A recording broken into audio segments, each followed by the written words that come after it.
Hi, so in today's video I'll be sharing with you how you can improve your climbing on a road bike based on this one very common term that people use when it comes to climbing faster, which is power to weight ratio.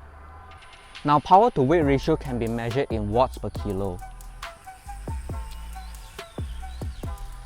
So the way to calculate that is to take the power that you are putting out in watts divided by your current body weight. So let's just say on a short climb like this, I managed to average 150 watts for the whole climb. And my current body weight right now is 60 kilos, so that gives me a watt per kilo of 2.5. Now with this watt per kilo value, I am able to judge where my climbing ability is. So the higher the value, the better you are at climbing. So let's just say I've been practicing for a while and on the same climb, I managed to increase that average power to 180 watts. And let's just also imagine that I managed to cut off 2 kilos of body weight. So if we take 180 divided by 58, we get a watt per kilo of 3.1.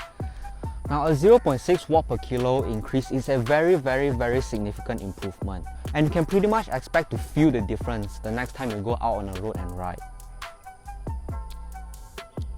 So based on these two examples, you can probably tell that in order to increase that watt per kilo value, you can do either one of these two things. Number one, you can increase your power, or number two, you can lose weight. Now increasing power can be done on the bike or off the bike. Now on the bike training is a very common method that people use when it comes to improving their climbing ability. Now the majority of your training should be focused around high aerobic efforts. So these are efforts between 5 to 20 minutes long. Now with this information, you are able to create workout that specifically targets those areas. So you can create workouts such as 5-minute hill repeats or 2 times 20 minutes intervals. And you can repeat those multiple times in a week.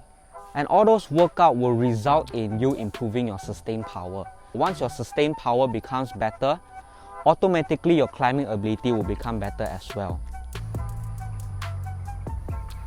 Now the second way to increase your power on the bike is to incorporate off the bike training like gym training and weightlifting into your training schedule. But there is a catch with this one, because too much of gym training and strength training will result in you putting on a lot of muscle mass. And for climbers that are really weight conscious, they don't want to put on too much muscle mass because it ends up increasing their total body weight as well.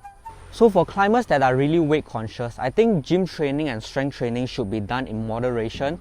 Maybe 2 to 4 times a month should be enough, because what you're aiming to do here is just to keep the muscles moving, just to keep yourself active, but at the same time not risking putting on too much muscle mass. So knowing that, you have probably noticed that they are very conscious about one thing: losing weight. Now losing weight can be done either from your body or from your riding equipment. If you watch a lot of pro climbers, you have probably noticed that they have a few things in common.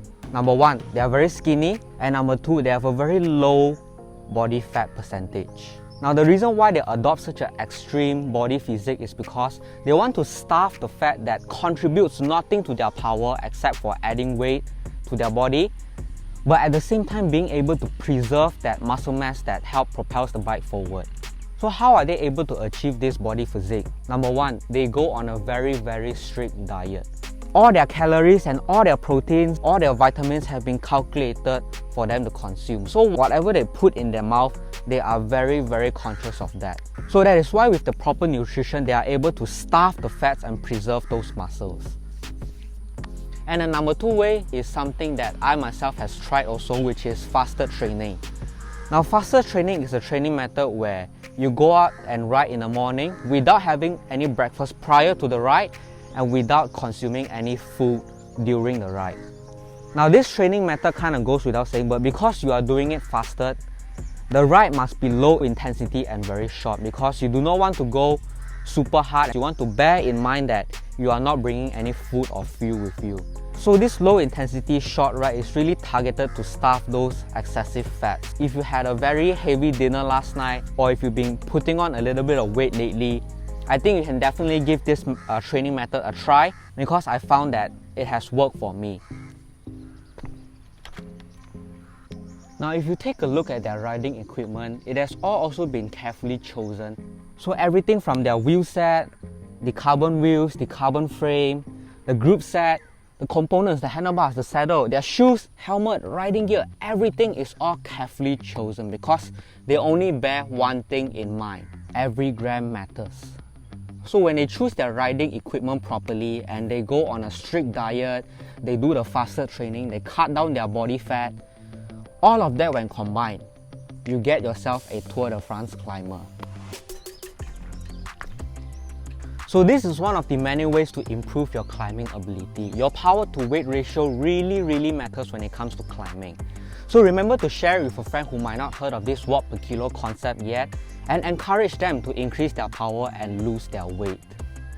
So that is all I really have to share for this short video. Remember to share it with a friend again, as I said, and like it, and remember to subscribe for more tips and tricks from this channel. And I will see you in the next one.